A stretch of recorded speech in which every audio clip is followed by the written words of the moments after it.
Bondu खरातचा CDR आपल्या हाती लागलाय आणि त्याला अनेक नेत्यांनी फोन केले असा दावा सामाजिक कार्यकर्त्या अंजली दमानी यांनी केलाय। गेल्या 3 दिवसांपासून दमानिया सीडीआरच्या संदर्भात वारंवार दावा करतायत आणि यानंतर राजकारण देखील चांगलंच तापताना दिसतंय।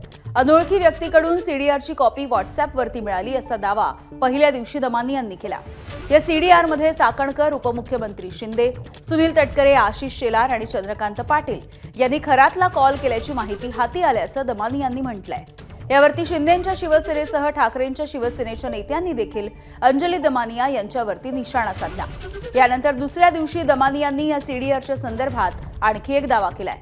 खरात सोबत फोटो असणाऱ्यांचेच नंबर चेक केले असून या सीडीआर मधून आणखी असंख्य नावं पुढे येतील असंही दमानी यांनी म्हटलंय।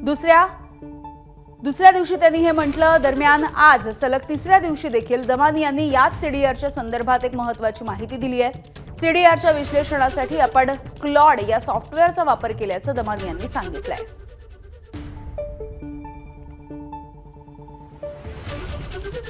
मला एक सीडीआरची कॉपी आली, ती व्हॉट्सअॅपवर माझ्याकडे ज्यांनी पाठवली त्यांना मी ओळखत नाही।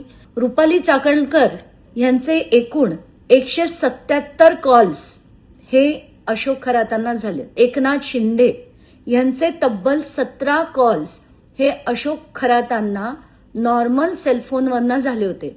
चंद्रकांत पाटील जे भाजपचे पूर्व मंत्री होते त्यांचे 8 कॉल्स आहेत। सुनील तटकरे यांचे 8 कॉल्स आहेत। खरात प्रकरणात जेवढ्यांचे फोटो आले होते तेवढीच नंबर्स मी त्यात टाकून शोधले आणि बाकीचे अजून टाकलेले नाहीयेत। असंख्य नावं येतील त्याच्यात आणि पुढे, तिचे अजून टाकलेले नाहीयेत। असंख्य नावं येतील त्याच्यात आणि पुढे। ती व्यक्ती अनोळखी होती, त्याचे डिटेल्स मला आलेली सीडीआर ही सगळ्या यंत्रणांना पाठवली, हे मी पहिल्या दिवशी म्हटलं। त्याच्यातला भाग नंबर 2 की क्लॉड नावाचं अँथ्रोपिक कंपनीचं एक सॉफ्टवेअर आहे।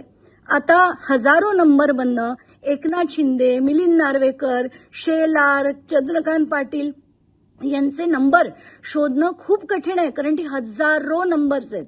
तर ते सॉफ्टवेअर घेऊन मी या क्लॉडवर टाकलं, तो सीडीआर टाकला आणि जर मी त्याच्यात एकनाथ शिंदेंचा नंबर टाकला तर त्या शिंदेंच्या नंबरवरनं किती इनकमिंग आले, किती आउटगोईंग आले हे देखील कळतं। दरम्यान आता अशोक खरातच्या सीडीआरवरून दावा करणाऱ्या दमानिया या चौकशीच्या फेऱ्यात येण्याची शक्यता आहे। मुख्यमंत्री फडणवीसांनी तसे संकेतही दिले।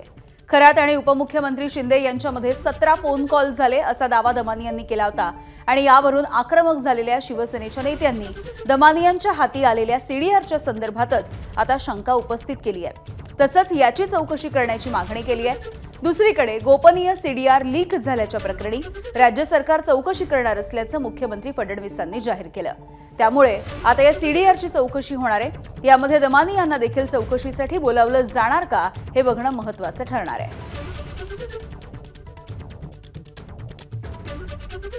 JW मेरियटच्या लेटरहेडवर अशा पद्धतीनं इंग्रजीतनं लिहिलेले कॉलचे डिटेल्स हे पत्रकार परिषदेमध्ये येतात, याची सखोल चौकशी झाली पाहिजे ही शिवसेना म्हणून आमची। परंतु त्यांच्याकडचा जो डेटा आहे तो ऑथेंटिक आहे का नाही हे पहिल्यांदा तपासला गेला पाहिजे।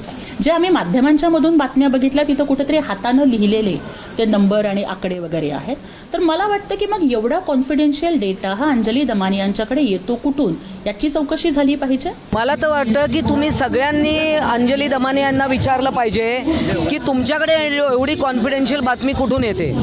आता या कोण आहेत, पोलीस खात्यात आहेत का, कोणी RTI ॲक्टिव्हिस्ट असेल, सोशल असेल तर समजू शकतं, परंतु तुम्ही हा प्रश्न त्यांना करायला पाहिजे मला विचारण्यापेक्षा।